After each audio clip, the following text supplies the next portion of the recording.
Good morning to all of my dear बच्चों। आओ हम लोग फिज़िक्स करते हैं, ठीक है। लास्ट लेक्चर में हमने क्या किया था? हमने लास्ट लेक्चर में किया था Coulomb's law in vector form.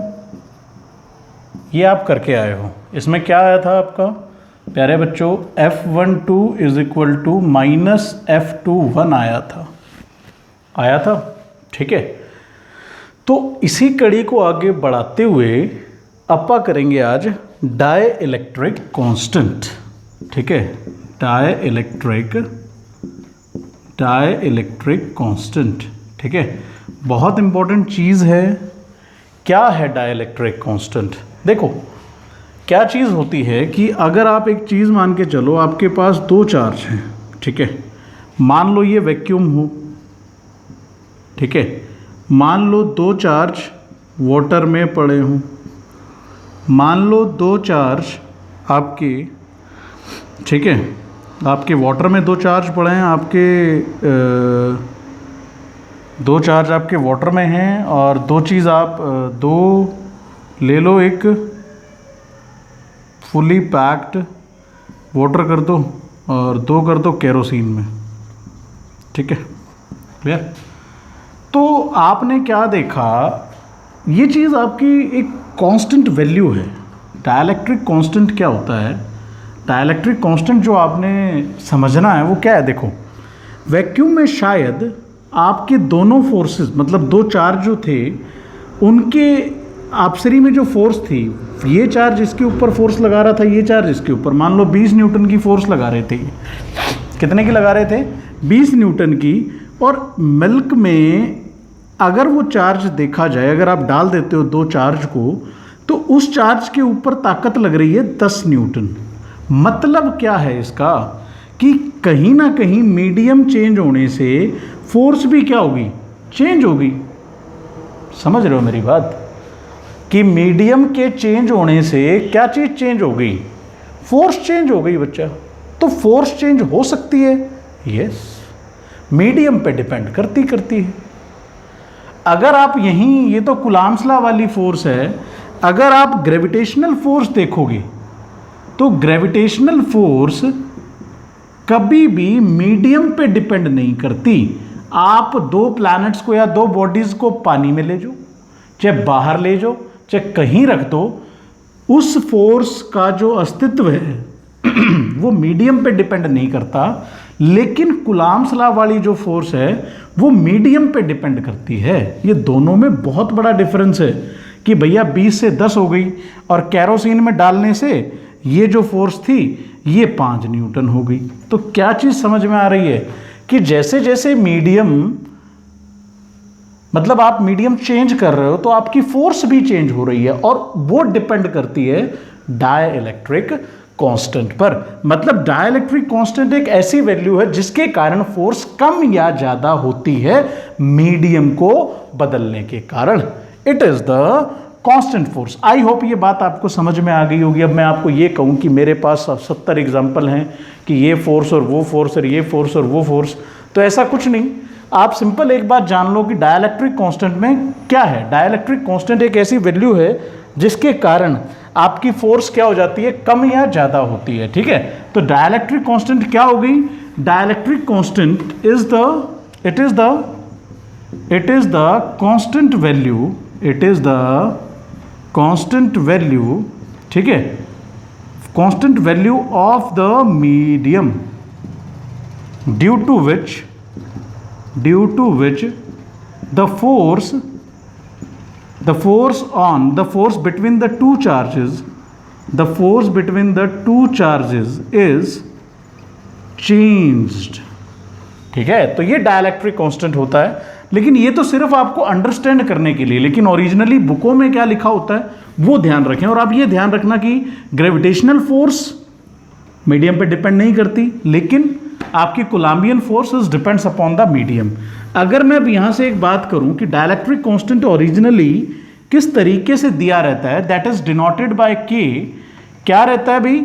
आपको डाइलेक्ट्रिक कांस्टेंट क्या बोलता है? डाइलेक्ट्रिक कांस्टेंट ये बोलता है कि F medium, sorry vacuum by में F medium, force Coulombian force between the two charges in the vacuum to the Coulombian force between the two charges when they placed in the medium. ठीक है, that is important thing. अब force on अगर vacuum में है तो क्या होगी? 1/4πε0 into में Q1 into Q2 by R square, distance भी सेम रख रहे हो आप. मीडियम की क्या होगी? 1/4πε0 into Q1 Q2 by R square, 4πε m आ जाएगा. ये से ये कट गया, ये से ये कट गया, अगर क्रॉस करके लेके जाओगे तो εm बाय कितना हो जाएगा? ε0. तो k is equal to f0 by fm आ गया, या रिलेटिव परमिटिविटी या absolute relative permittivity in the medium to the permittivity in the vacuum. ठीक है, तो रेशियो ऑफ, यहां से आप डाइलेक्ट्रिक कांस्टेंट की डेफिनेशन लिख सकते हो. और ये इंपॉर्टेंट एचबीएससी में क्वेश्चन भी आ चुका कि what is the dielectric constant और रेशियो क्या है उसका. Relative permittivity in the medium क्या है? ये relative permittivity in medium to relative permittivity in vacuum. ठीक है, तो अब मैंने बहुत आसान भाषा में इस टॉपिक को ख़त्म कर दिया और ज़िंदगी भर इसी तरीके से दिमाग में रखोगे. यही फ़ायदा है जब हम क्लासेस ऑनलाइन ले रहे हैं या हम यूट्यूब पे डाल रहे हैं. तो शायद क्लास में मैं बहुत जल्दी से ये चीज़ बता देता, लेकिन अब आसानी से आपको बताया कि डाइलेक्ट्रिक कांस्टेंट क्या होता है. डाइलेक्ट्रिक कांस्टेंट होता है जिसके कारण वैल्यू चेंज करती है. डाइलेक्ट्रिक कांस्टेंट मीडियम का होता है, वैक्यूम का होता है, जिसके कारण आपके फोर्स ऑफ अट्रैक्शन या फोर्स ऑफ रिपल्शन कम ज़्यादा हो रहा है. तो ये बात आप याद रखना. आई होप आपको समझ में आ गई होगी. तो डाइलेक्ट्रिक कांस्टेंट रेशियो, डेफिनेशन आप लिख दो. Ratio of the force between the two charges, ratio of the forces between the two charges when they are placed in the vacuum. Ratio of the force between two charges, चलो मैं अच्छे से लिख देता हूँ. क्लियर? आपको clear तो हो गया ना कि डाइलेक्ट्रिक कांस्टेंट क्या है? f0 बाय fm और εm बाय ε0. ठीक है, इसकी डेफिनेशन में लिखता हूँ अभी. क्लियर? इतना कर लेना इसको अच्छे से. क्लियर? तो dielectric constant k is equal to क्या है? f0 बाय fm है या εm बाय ε0 है. तो सिंपल सी डेफिनेशन लिख दो. Ratio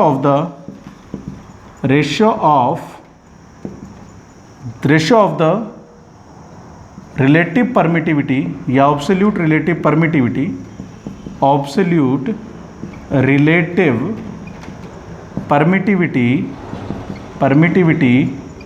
in the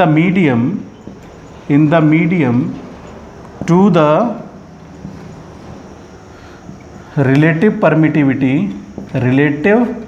permittivity in vacuum.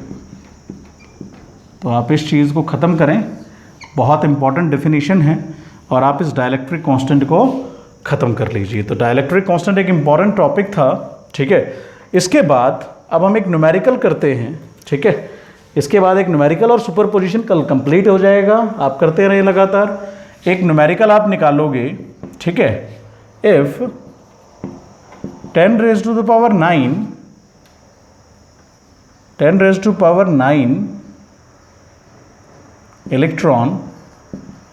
electron is transfer from, NCERT का क्वेश्चन है भाई, transfer from one body to another body,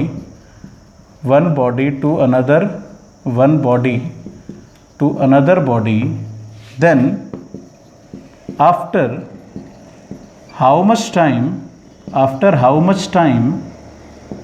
second body gains 1 coulomb charge. ठीक है, क्वेश्चन समझिए. थोड़ा सा क्वेश्चन ही समझना है. क्वेश्चन दोबारा देखिए, क्वेश्चन पढ़िए, क्वेश्चन का स्क्रीनशॉट लीजिए, अच्छे से क्वेश्चन को पढ़ो. If 10 raised to the power 9 electron is transfer from a body to the another body.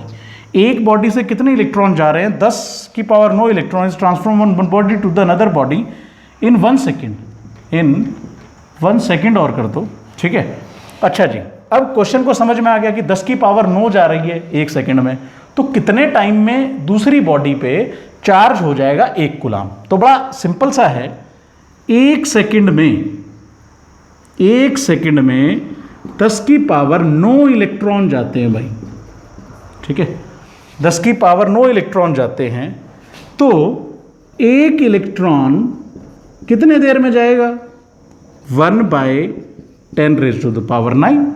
बड़ा सिंपल सा है, ये टाइम है, इतने सेकंड में जाएगा, ठीक है। उसके बाद कितने इलेक्ट्रॉन चाहिए होते हैं, 6 गुना में 10 की पावर 18 इलेक्ट्रॉन चाहिए होते हैं 1 कूलाम को बनाने के लिए। तो इतने कब तक ट्रांसफर हो जाएंगे, 6 गुना में 10 की पावर 18 गुना में 1/10 की पावर 9। कर दो सोल्व, 6 गुना में 10 की पावर 18 बटे 10 की पावर 9, ठीक है। ये आ गया टाइम, ये क्या आ गया भाई, 6 गुना में 10 की पावर 18 का टाइम आ गया। दिस इज टाइम है ये, लेकिन टाइम किस में है अभी, ये सेकंड में है। आई होप क्वेश्चन समझ में आ गया होगा। क्वेश्चन को लिख लीजिए अच्छे से कॉपी में, तो काटोगे तो कितना हो जाएगा, 6 गुना में 10 की पावर 9 इज इक्वल टू 10 की पावर 9 सेकेंड, ठीक है। ये आ जाएगा 6 गुना में 10 की पावर 18 इलेक्ट्रॉन, ठीक है। इतने इलेक्ट्रॉन ले जाने के लिए आपको इतना टाइम लगना है, ठीक है ना। अब इतना टाइम लगना है, इस सेकंड है, तो सेकंड को आप बदल सकते हो किसमें, दिन में, घंटों में, साल में, कैसे। अगर सबसे पहले आपने इसको किसमें बदल लिया, मिनट में, मिनट के बाद किसमें बदलो इसको, ठीक है। 1 मिनट में 60 सेकंड, 1 घंटे में 60 मिनट, तो 60 से डिवाइड कर दिया तो ये हावर बन गया, 24 से डिवाइड कर दिया तो ये क्या बन गया, दिन बन गया, और 365 दिन से डिवाइड कर दिया तो ये साल बन गया। तो ये आंसर किस में आ गया, ईयर में। ये बात याद रखना, बड़ा इंपॉर्टेंट क्वेश्चन था। देख लो, 1 सेकंड में इतने इलेक्ट्रॉन जाते हैं, 1 इलेक्ट्रॉन जाएगा 1/10 की पावर 9, कितने इलेक्ट्रॉन लेके जाने, 6 गुना 10 की पावर 18, तो 6 गुना 10 की पावर 18 कितने में जाएंगे, उसको उससे मल्टीप्लाई करवा दो, सिंपल बेसिक कंसेप्ट। 10 की पावर 9 हुआ, ये तो सेकंड थे, 6 गुना में 10 की पावर 9 सेकंड। उसके बाद इसको किस में बदलना है आपने, अगर साल में बदलना है तो 1 सेकंड में 60 मिनट होते हैं, फिर मिनट में 1 घंटे में 60 मिनट होते हैं, 60 गुना में 60, और फिर उसको दिन में बदलोगे तो 24 से और मल्टीप्लाई कर दो, और साल में बदलोगे तो 365 से और मल्टीप्लाई कर दो। आई होप ये बात समझ में आ गई होगी आपको बड़ी आसानी से। पहले मैंने सेकंड को मिनट में कन्वर्ट किया, फिर उस मिनट को घंटों में कन्वर्ट किया, फिर उस घंटे को दिन में कन्वर्ट किया, और फिर दिन के बाद उसको साल में कन्वर्ट कर दिया। तो जब छोटे से बड़ा जाते हो तो हमेशा डिवाइड होता है, ये बात याद रखो। बड़े से छोटा आते हो तो मल्टीप्लाई होता है। मतलब आपका साल बड़ा है, सेकंड बड़ा, साल बड़ा है, साल से सेकंड में आना है तो 365 इंटू 24 इंटू 60 इंटू 60, ठीक है। और 1 सेकंड से जाना है तो डिवाइड, 60 गुना 24 गुना 365। आई बात, ये बात समझ में अच्छे से आ गई होगी। तो इसीलिए कर लीजिए इस क्वेश्चन को। बहुत बहुत धन्यवाद आप लोगों का, ये आपको न्यूमेरिकल करा दिया पहला मैंने, आप करते रहिए आगे।